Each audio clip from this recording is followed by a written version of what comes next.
Here's an interview from one of our past shows on Rock and Metal Revival. If you're interested in hearing full shows, go to our Facebook page and check out our list of affiliates for times and places where you can hear Rock and Metal Revival. From the upcoming album from Richie Kotzen, it's called Nomad, there is Cheap Shot on Rock and Metal Revival. And we want to welcome back to our show today, Richie Kotzen. Welcome back to the show, Richie.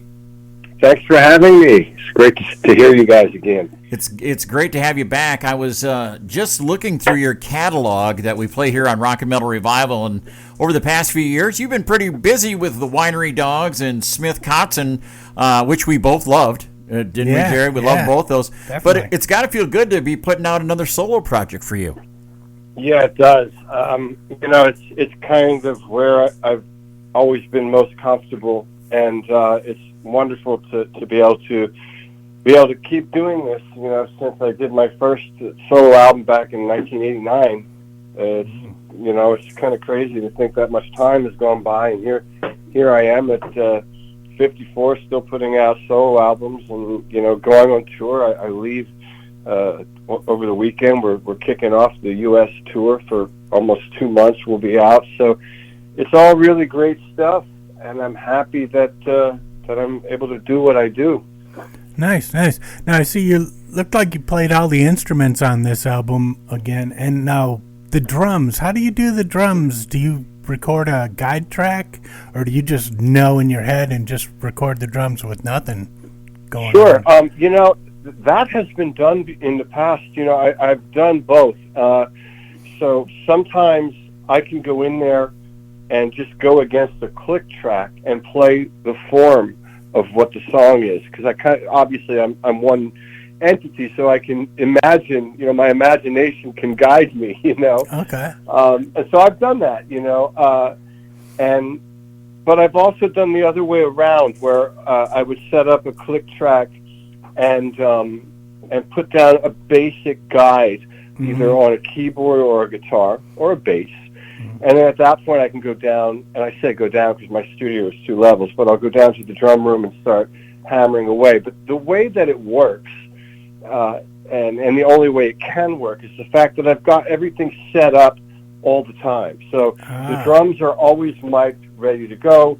The bass signal chain is always there, ready to go. Same thing for the guitar and the lead vocal. So I can work in this kind of roundabout way where, let's say on Thursday, I do a drum track and I start overdubbing to it, and then the following week I decide on Tuesday that that middle section I don't care for. It's not working. I can go back to the drums and replay it and then replace it, and it sounds relatively the same, barring a few tweaks and tunings and what have you. But it's a great way for me to work because I can work very fluid and quick. And there's not much second guessing. It's all kind of just instinctual. Nice. That is cool. Yesterday we were fortunate enough to get the album to be able to listen through the whole album. And the song that grabbed me right away, Richie, was the song Nomad, the title track. And when I first listened to it, I was really digging the dark tones in that song.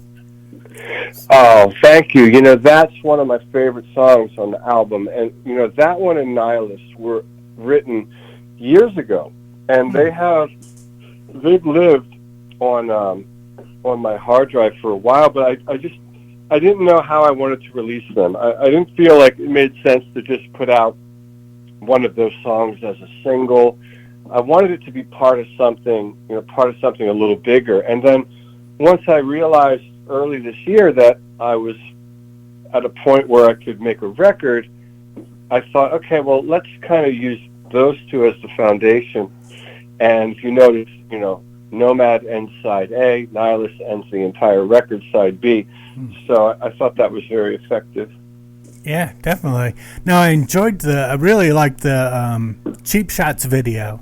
And it must have been hard to find a drummer and a bass player that looked exactly like you to film that. How'd that happen? Yeah, we held a casting call. I live in Los Angeles, so it makes it very easy to do this sort of thing. And, I was a little disappointed with the bass player, his attitude on set. It was a bit of a prima donna. But the drummer was really easy to work with, so I'll probably use him again in the future. That's awesome. Now, Richie, this is the first solo release we've gotten from you since 50 for 50, which was an awesome collection of your work. Now, when you got ready to start this next project, did you start off writing fresh, or did you dig back into the vault for some of the songs that you've always wanted to get out there? You just told us Nomad was a song you'd had for a while. Yeah, so there's a little bit of both at play. Nihilist is the oldest song. That has been on the, that has existed for quite some time. It did not exist when 50 for 50 was finished, but somewhere, shortly thereafter, I wrote and recorded that, and then followed up by Nomad, so they were written around the same time. And then I went off and did the Winery Dog Tour, and I wrote that album with the other guys. And so that album did its cycle, and I came home from Japan last November, knowing that the Winery Dogs was finished for the foreseeable future. And at that point, I started listening to my ideas. And in addition to Nomad and Nihilist, I found the basic track for On the Table. So that music was recorded verse, chorus, and then there was nothing. So I went back and I worked out that ending. And so then once I did that, I realized, okay, well, we've got a song here that would fit pretty well with the other two. And so I wrote some lyrics for that. And then suddenly all the other stuff started coming to me. Cheap Shots came to me one afternoon. Insomnia literally woke me up out of a sleep, no pun intended, but I was sleeping, I heard the riff, I ran into the living room, grabbed my phone recorder app, and started going at it. And then the same thing happened with the song Escape. That was also a dreamer. I call it a dreamer. And so I've learned over the years, when you get these dreamers, you gotta force yourself to get out of bed. It's not always easy. But if you do that, you won't lose it. Because in the past, I've lost ideas out of being too lazy to get up. And so, it's that discipline. It's not always in the practicing. It's in, actually sometimes it's when you have an idea, you have to act on it because it will go away. Yeah, and Insomnia's got a great video. Who'd you work with on that? Because it's definitely cool. Oh, yeah. So my friend Vicente Cordero and I have done many videos, and since I believe, the first video we did, I think, was a Winery Dog video for I'm No Angel, and then from there he and I hit it off, and he's not only a great director, but he's a great friend, and I had reached out to him, and I sent him the song, and I had a concept of doing like this kind of thing where I'm in a hotel room, and, I'm kind of, going about, this insomnia situation with, acting out the verses, basically. But then suddenly the chorus comes, and the chorus is very bright. And so, bam, the chorus comes. And initially I had the idea of maybe I would be in a performance situation or in a club or what have you. And, as we were talking about it, he said, "Oh, look," he said, "I'll send you some locations." And there was a place in downtown L.A., in a warehouse, where they had all these little setups. And so I looked at it and I thought, whoa, this could be perfect, because I could use one setup for the guitar solo, one setup for the bridge, another setup for the chorus. And so we actually did it all in a day. No air conditioning. It was hot as fuck in there. Oh, pardon me, I shouldn't say the F word, sorry. It was hot in there. It was very hot. And so anyway, we got to it, and there you go. We had our video. I had a great time doing that. Yeah. Nice. Hey, Richie, back in the day, I was lucky enough to see you play with both Poison and with Mr. Big, and Stand is still probably my favorite Poison song. How did you go about getting those gigs, and will you play anything from your time in either one of those bands on your solo tour? So the interesting thing with me is I was never of the mind to join a band. I was never one of the guys that would say, okay, I play good enough, now let me go see what band I can join. I was always focused on solo artists, and so I would look at, people like David Bowie or Prince or Bruce Springsteen and think, okay, what do I got to do next, to figure this out? And so to answer the thing with Poison, I had a major recording contract at the age of 20, and I was moved to Los Angeles, and I was working on what would have been my record. I was here for a year, and the label decided that they didn't like the direction I was going in, and we mutually agreed that I would be let out of my deal to go pursue other things. As I was left out of the deal, the label told me, listen, the guys from Poison are interested in meeting you, well, specifically Bret Michaels. And he said, I think you should go meet him. So, I was meeting a lot of people. I had written a song with Edgar Winter. We played together for the premiere of Bill and Ted, the movie. So, I was meeting all kinds of people in L.A. So I went out to Bret's house, and we hit it off. He talked about, the fact that he liked my music because I was known by that point. He was explaining that he wanted to have a partner that he could write with, and he did not necessarily want to have someone that was a carbon copy of what was already there. Mm-hmm. And so we hit it off on a basic personal level. And then we started writing together, and there was a chemistry. So it made sense. It wasn't that I went out looking for a gig. I've never done that. Okay. And then the same thing happened, that was 1991 when I met him for the first time at the end of 91.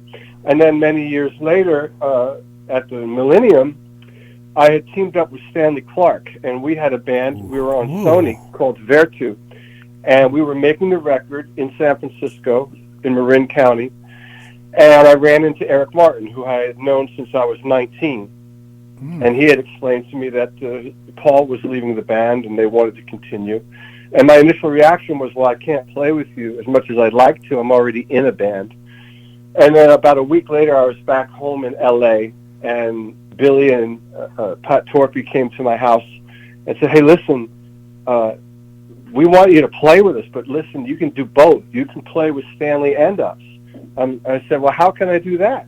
And they said, well, the band really is only active right now in Japan. And so we're going to make an album. We're going to go to Japan and maybe Southeast Asia, and it's going to be no more than a month's worth of work, and you can go do whatever you want. And no one's even going to know you're in the band outside of that territory. And so I thought, well, I've always wanted to play with Billy Sheehan. And, Billy and Pat and I were actually working together to do a power trio a year before that, and it never got off the ground. So I thought, well, let me give it a shot.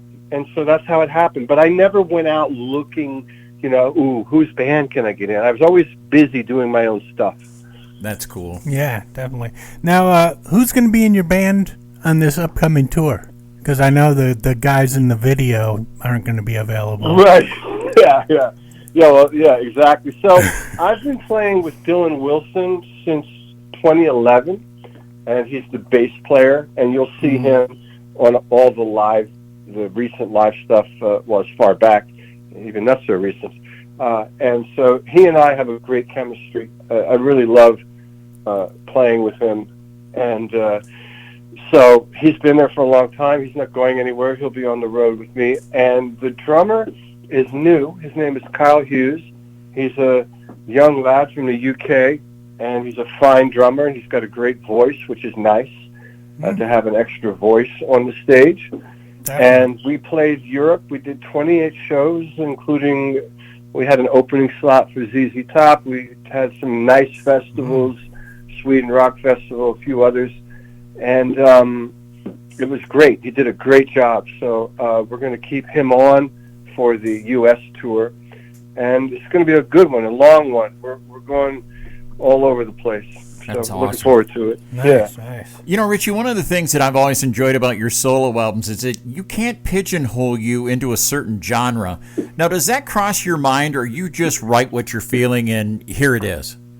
Yeah, it never crosses my mind. I can't think about anything other than my ideas and how I want to present them. And that's the only thing that I can do is say, okay, I've got this idea in my head. How can I make what's in my head come out of the speakers the way that it comes, the way I hear it in my head? And if I'm successful at that, I put it on an album and release it. And that's how it is, because all the other stuff, that's for everybody else to figure out and talk about. What style is it? What's this? What's that?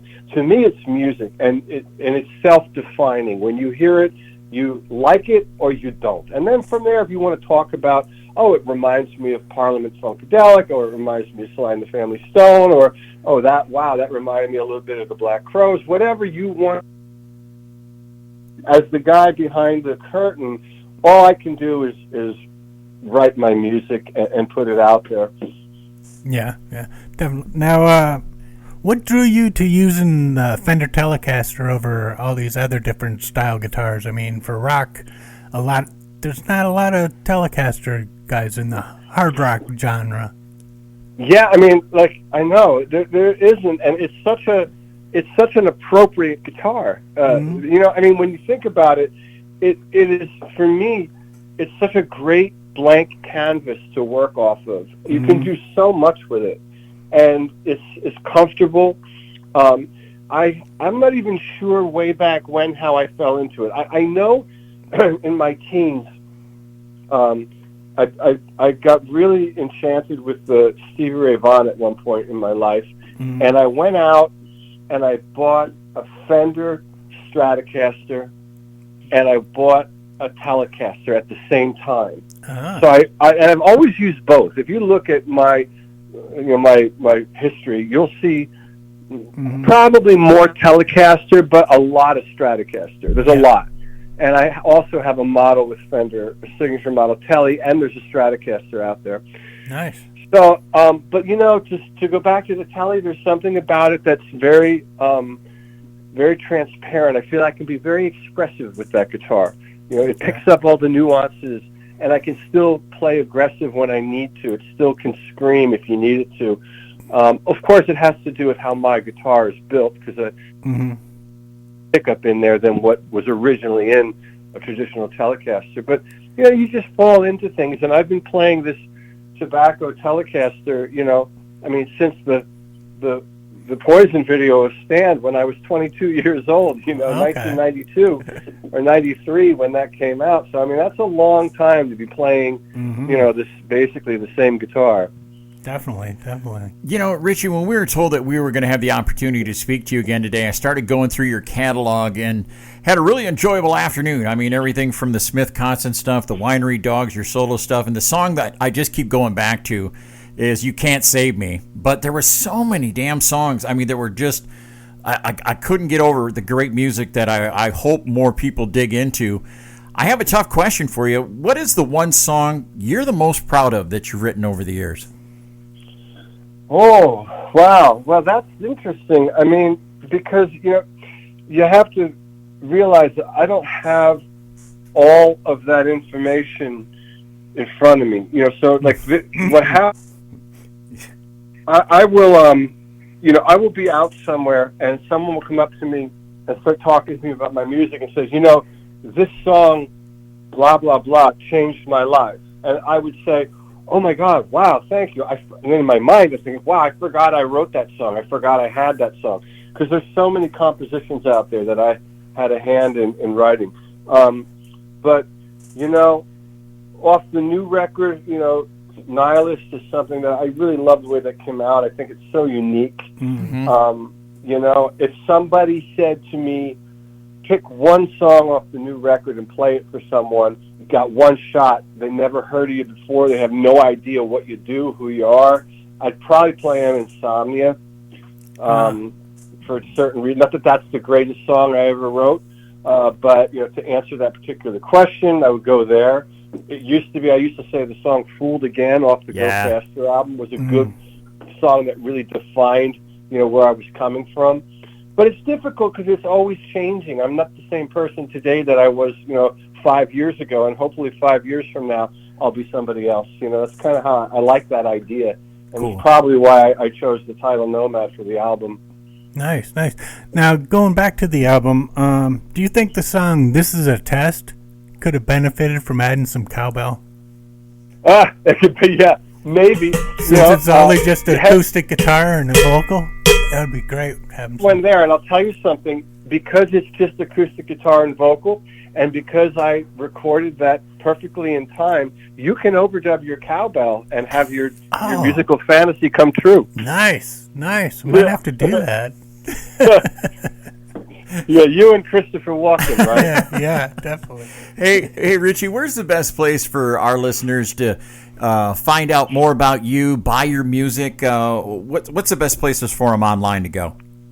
You know, I've got all the social media stuff. You know, I am more active on my Instagram. I don't really look at Facebook. I'll put stuff on Instagram, and I hope that it gets updated to Facebook, but I don't always check.